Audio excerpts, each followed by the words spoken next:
ஷரலாங்கிற பாட்டி ட்ரெயின் ஸ்டேஷனுக்கு முன்னாடி சப்பாத்தியும் பன்னீர் பட்டர் மசாலாவும் போட்டு வித்துக்கிட்டு இருந்தாங்க. அங்க ட்ரெயின்ல பயணிக்கிற எல்லா மக்களும் இந்த பாட்டி கிட்ட சப்பாத்தியும் பன்னீர் பட்டர் மசாலாவும் வாங்கி சாப்பிட வருவாங்க. டேய், எதுக்காக இப்ப இங்க நின்றுக்கிட்டு இருக்க? ட்ரெயின்ல போகும்போது நம்ம வாங்கி சாப்பிட்டுக்கலாம். சப்பாத்தியவே நல்லா ஊத்து ஊத்து பார்த்துட்டு இருக்காதவா, மணி ஆகி போச்சு. இல்லடா, ட்ரெயின்ல எல்லாம் போய் சாப்பிட்டா அங்க சுத்தமாவே செஞ்சு தர மாட்டாங்க. இந்த பாட்டி நீட்டா செஞ்சு வச்சிருப்பாங்க. நான் ரொம்ப வருஷமா ட்ரெயின்ல போயிட்டு வரப்பெல்லாம் இவங்கள்ட்ட தான் வாங்கி சாப்பிடுவேன். ட்ரெயின்ல 2 இட்லி 2 வடையே 50 ரூபாய் சொல்லுவாங்கடா. இங்க பாட்டி 25 ரூபாய்க்கே 2 சப்பாத்தி தருவாங்க. ஏன்டா, இங்கேயே சாப்பிட்டுட்டு போனா டைம் ஆயிரும்டா. பேசாட்டு ட்ரெயின்ல போய் உட்காந்து சாப்பிட்டுக்குவான் வா. அவங்க தான் விற்கிறாங்கல்ல வடை கிடை இட்லின்னு, அங்க போய் சாப்பிட்டுக்கலாம்ல. அங்க சாப்பாடு விற்கும்டா, ஆனா சுத்தமா இருக்குமான்னு தெரியுமா? இந்த பாட்டி பாரு எவ்வளவு சுத்தமா வச்சிருக்கிறாங்கன்னு. நம்ம இவங்கள்ட்டே வாங்கி சாப்பிடலாம். பாட்டி, சாப்பிட்றதுக்கு 2 சப்பாத்தியும் பன்னீர் பட்டர் மசாலாவும் கொடுங்க பாட்டி. என்னோட நண்பன் உங்ககிட்ட சாப்பிட வேணாம், ட்ரெயின்ல போய் சாப்பிட்டுக்கலாம் தான் சொன்னேன். நான் தான் நீங்க சுத்தமா செஞ்சு கொண்டு வருவீங்கன்னு அவனை இங்கே கூட்டிட்டு வந்தேன். ஆமா பாட்டி, இவன் தான் இங்க சப்பாத்தி நல்லா இருக்கும், இந்த பாட்டி சுத்தமா செஞ்சு தருவாங்கன்னு சொல்லி கூப்பிட்டுட்டு வந்தான். இல்லைன்னா நான் ட்ரெயின்லேயே சாப்பிட்டுக்குவேன். அப்படி என்ன உங்கள்கிட்ட சுத்தமா வச்சிருக்கீங்க, சாப்பிட்டு பார்த்துட்டு சொல்றேன் என்ன. அவங்க 2 பேருமே அந்த சப்பாத்தியும் பன்னீர் பட்டர் மசாலாவையும் வாங்கி சாப்பிட்டுட்டு இருந்தாங்க. ஆகா, ரொம்ப அருமையா இருக்கு பாட்டி. நாளுக்கு நாள் உங்களோட பன்னீர் பட்டர் மசாலாவும் சப்பாத்தி டேஸ்ட்டும் கூடிக்கிட்டே தான் போகுது. என்னோட எல்லா பொருளுமே சுத்தமாக தான்ப்பா வச்சுருப்பேன். நான் எல்லா மனுஷங்களுக்கும் மதிப்பு கொடுக்குறவ. அதனால சாப்பாட்டையும் நான் சுத்தமாக அவங்களுக்கு செஞ்சு கொடுக்கணும்னு நினைக்கிறேன். மற்றவங்கள மாதிரி அந்த வாளியில் கலக்கி இந்த வாளியில் கலக்கி தண்ணியை ஊற்றி வைக்கிறவன் நான் கிடையாது. எனக்கு எல்லாமே சுத்தமாக இருக்கணும். எல்லாம் கொஞ்சம் பொறுங்க. ட்ரெயின்ல தான் பொருள் எல்லாமே விற்கிறாங்கல்ல, அங்க போய் வாங்கி சாப்பிட வேண்டியதானே. இங்கேயே இவ்வளவு கூட்டத்தை குமிச்சு வச்சிருக்கீங்க. உனக்கு என்னமா தெரியும்? ட்ரெயின்ல போய் சாப்பிட்டா அவ்வளவு சுத்தமாலாம் செஞ்சு தருவாங்களா தெரியாது. இந்த பாட்டி 10 வருஷமா எங்க கடை போட்டிருக்கிறாங்க. இவங்களோட சப்பாத்தியும் இந்த பன்னீர் பட்டர் மசாலாவும் அவ்வளவு ருசியா இருக்கும். இவங்க எல்லாத்தையும் சுத்தமா செஞ்சு கொண்டு வருவாங்க தெரியுமா? இந்த ட்ரெயின்ல கொடுக்கறத வாங்கி சாப்பிட்ட உடனே வயிற்ற கலக்கிரும். ஆனா இது அப்படி இல்லை. அங்க இருக்க கூட்டம் மொத்தமே அந்த பாட்டியோட கடையில தான் வாங்கி சாப்பிடுவாங்க. புதுசா யாராவது வந்தாலுமே அந்த பாட்டி கடைக்கு தான் போவாங்க. என்னங்கத்த, இன்னைக்கு வியாபாரம்லாம் எப்படி போச்சு? நல்லா போச்சா இல்லையா? உங்ககிட்ட வந்ததுமே கேட்கணும்னு நினைச்சேன். அதெல்லாம் வியாபாரம் பிச்சு தள்ளிருச்சுமா. நம்ம சப்பாத்தியும் பன்னீர் பட்டர் மசாலாவும் அவ்வளோ ருசியாக கொடுக்குறோம்.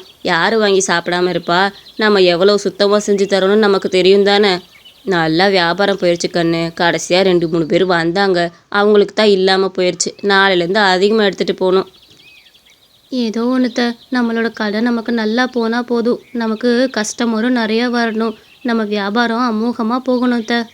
அடுத்த நாள் வழக்க போல் அந்த கடைக்கு சப்பாத்தியும் பன்னீர் பட்டர் மசாலாவும் அவங்க மாமியாரும் மருமகளும் ரெடி பண்ணிக்கிட்டு இருந்தாங்க. அத்தை, சப்பாத்தி போதும்னு நினைக்கிறேன். நம்ம பன்னீர் பட்டர் மசாலாவை தயார் பண்ண ஆரம்பிச்சிடலாமா? இதுவே நிறையா இருக்குத, போதும். சரிம்மா, பன்னீர் பட்டர் மசாலா செய்ய ஆரம்பிக்கலாமா?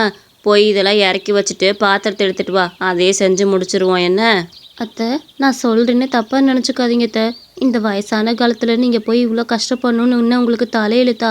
பேசாமல் நானும் கூட வரேன். உங்களுக்கு ஏதாச்சும் வேலை பார்த்துட்டு ஒத்தாசனையாக இருக்கும்ல அத்தை. உங்களை தனியாக அனுப்பவே எனக்கு ரொம்ப பயமாக இருக்குது அத்தை. நானும் உங்கள் கூட வரேனே. அதெல்லாம் வேணாம்மா. என் மருமகளை பூ மாதிரி வச்சு பார்த்துக்கிட்டு இருக்கேன். அவளை கஷ்டப்படுத்த விடக்கூடாது. நீ இங்கேருந்து எனக்கு ஒத்தாசனை பண்ணால் போதும். மற்றபடி வியாபாரத்தை நான் பார்த்துக்கிறேன். நீ கஷ்டப்பட வேணாம் என்ன.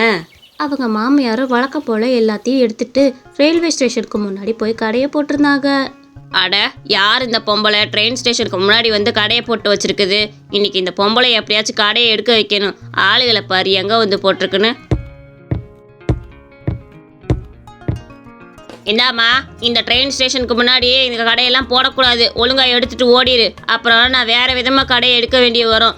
உனக்கு யார் இங்கே கடை போடுறதுக்கு அலோவ் பண்ணா? இங்கெல்லாம் கடை போடக்கூடாது. ஒழுங்காக எடுத்துட்டு போயிரு. அப்புறம் கடையை அடிச்சு நொறுக்கி விடுவேன் பார்த்துக்க நான். என்னங்கய்யா, எங்களுக்கு பொழப்பே இதை நம்பி தான் இருக்குது. நீங்கள் என்ன இப்படி வந்து சொல்லிட்டு இருக்கீங்க? இந்த கடையை எடுத்துட்டா நான் என் மருமகளும் பிச்சைதாயா எடுக்கணும். தயவு செஞ்சு இந்த கடையை விட்டுருங்கய்யா. நல்லா போயிட்டுருக்க கடையை எடுக்க வச்சிடாதீங்கய்யா. அதெல்லாம் பாவம்லாம் பார்க்க முடியாது. உன்னைய பாவம் பார்த்து விட்டு வச்சேன்னா கவர்மெண்ட்டு என்னைய வேலை விட்டு தூக்கிரும் பார்த்துக்க. ஒழுங்காக கடையை எடுத்துகிட்டு கிளம்புமா. எனக்கு கத்த வச்சுக்கிட்டு இருக்காத. வேர்க்கனே எல்லாத்துக்கிட்டையும் கத்திட்டு வரேன். வாங்கிட்டே வந்து கத்தணுமா? நான் கிளம்பி எடுத்துட்டு. சரிங்கய்யா, நான் கிளம்பிடுறேன். உங்களை எந்த தொந்தரவும் பண்ண மாட்டேன். எல்லாம் என் தலையெழுத்தியா. அந்த மாதிரி சொல்லிட்டு அந்த போலீஸ்காரரும் அங்கேருந்து கிளம்பிட்டாரு. எல்லாம் நல்லா போகிற நேரத்தில் இந்த போலீஸ்கார் வந்து கடையை எடு அதை எடுன்னு உகத்திரியம் பண்ணிக்கிட்டு இருக்காரு. எல்லாம் நம்ம தலையெழுத்து. இந்த கடையை எடுத்துட்டு நானும் என் மருமகளும் எப்படித்தான் வாழ போகிறோன்னு தெரில கடவுளே. அந்த மாதிரி சொல்லிட்டு அந்த பாட்டி சோகமாக அங்கேருந்து கிளம்புனாங்க. அத்தை, என்னாச்சு அத்தை? எதுக்கு இப்படி சோகமாக வந்திருக்கிறீங்க? என்னத்தனமா சொல்கிறது, நம்ம சப்பாத்தி கடையாக வழக்கம் போல் ட்ரெயின் ஸ்டேஷனுக்கு முன்னாடி போட்டிருந்தேன். ஒரு போலீஸ்கார் வந்து இங்கெல்லாம் கடை போடக்கூடாதுன்னு சொல்லி எடுக்க வச்சுட்டாரு. ஐயோ, என்னங்கத்த சொல்கிறீங்க? இதை வச்சு தான் நம்ம பொழப்பு தலைப்பே நடத்திக்கிட்டு இருக்கோம். இதுக்கும் ஒரு உலைய வச்சு விட்டாங்களா? என்னங்கத்த பண்ணுறது இப்போ? சரி விடுங்க, பார்த்துக்கலாம். இதை நினச்சி நீங்கள் கவலைப்படாதீங்க அத்தை. எப்படிம்மா கவலைப்படாமல் இருக்கிறது? இதை வச்சு தான் நம்ம சாப்பிட்டுட்டு கூட இருந்தோம். இந்த கடையும் இல்லைன்னா நம்ம என்ன பண்ண முடியும் சொல்லு? நம்ம வாழ்க்கையில் அடுத்து எப்படி முன்ன போக முடியும்? அவங்க அத்தை புலம்பிட்டு இருக்கதெல்லாம் பார்த்து அவளுக்கு ஒரு யோசனை வந்தது. அத்தை, எனக்கு வேணா ஒரு யோசனை இருக்கு. ஏன் நம்ம ட்ரெயினுக்கு வெளியே போட்டாதான் நம்ம கடை ஓடுமா?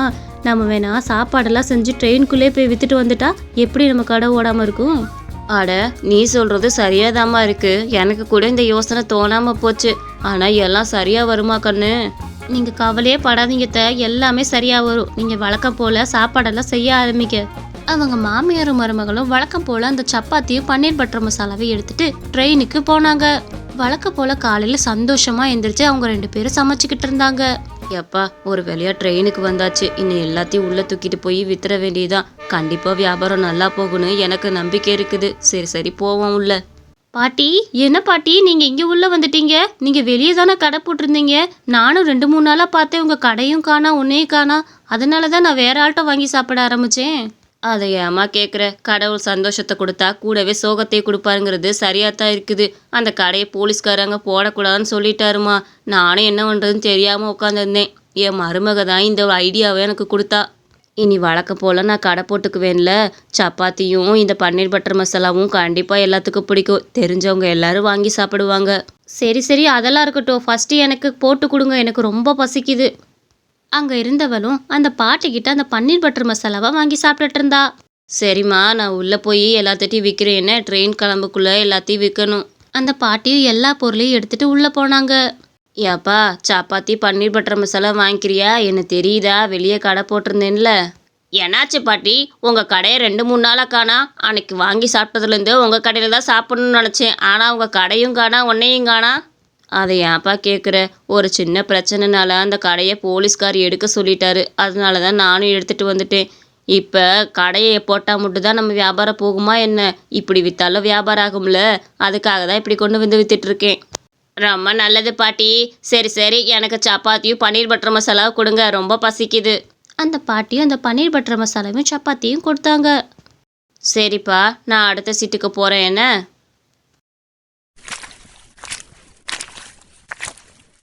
அடடே பாட்டி, என்ன நீங்கள் இங்கே வந்து வித்துட்ருக்கீங்க? நீங்கள் எப்போவுமே ஸ்டேஷனுக்கு வெளியே தானே கடை போட்டிருப்பீங்க. இன்னைக்கு என்னமோ ஆச்சரியமாக உள்ளே வந்து வித்துட்ருக்கீங்க. என்னாச்சு பாட்டி? அங்கே அந்த கடையை போடக்கூடாதுன்னு போலீஸ்கார் பிரச்சனை பண்ணாருமா. அதனால தான் எல்லா சாப்பாடையும் உள்ளே எடுத்துகிட்டு வந்து விற்க ஆரம்பிச்சிட்டேன். இதுவும் ஒரு நல்ல தொழில் தானே. இதுவும் நான் எப்பவும் போல் வியாபாரம் பார்க்குற அளவு பார்த்தா போதும் தான் நான் நம்பி வந்தேன். அதே மாதிரி எல்லாமே நல்லா தான் போய்கிட்டு இருக்கு. நீங்கள் எல்லாம் என்கிட்ட இனிமேல் வாங்கி சாப்பிடுங்க. தினம் நான் ட்ரெயின்குள்ளே கொண்டு வந்துடுவேன். என்ன? பரவாயில்ல பாட்டி, உங்களை என்னதான் அந்த போலீஸ்காரு கடையை எடுக்க வச்சாலும் நீங்கள் நம்பிக்கை இழக்காம இப்படி ட்ரெயின்குள்ளே வந்து விற்கிறீங்க பாருங்க. உங்கள் தன்னம்பிக்கையை நான் ரொம்ப பாராட்டுறேன். மற்றவங்களா இருந்தா சோர்ந்து போய் வீட்டில் அடங்கி உக்காந்துருவாங்க. ஆனால் நீங்கள் அப்படி இல்லை. அந்த பாட்டிக்கு கடை போடுறதை விட இதில் அதிகமான வருமானம் வந்தது. நல்ல வேலை, நம்ம மருமக கொடுத்த ஐடியாவால் இந்த சாப்பாடு கடை நல்லா போச்சு. இன்னைக்கு நம்ம கடை போட்டால் கூட இவ்வளோ காசு வருமா தெரியல. ட்ரெயின்குள்ளே போய் விற்கவும் நிறையா பேர் வாங்கி சாப்பிட்டாங்க, தெரிஞ்சவங்க தெரியாதவங்கன்னு. இந்த கதையில் ஒரு சின்ன கேள்வி. அந்த பாட்டி அந்த சப்பாத்தியை எவ்வளோ ரூபாய்க்கு கொடுத்தாங்கன்னு மறக்காமல் கமெண்ட்ஸில் சொல்லுங்கள். மறக்காமல் நம்ம சேனலையும் லைக் பண்ணி சப்ஸ்கிரைப் பண்ணிக்கோங்க.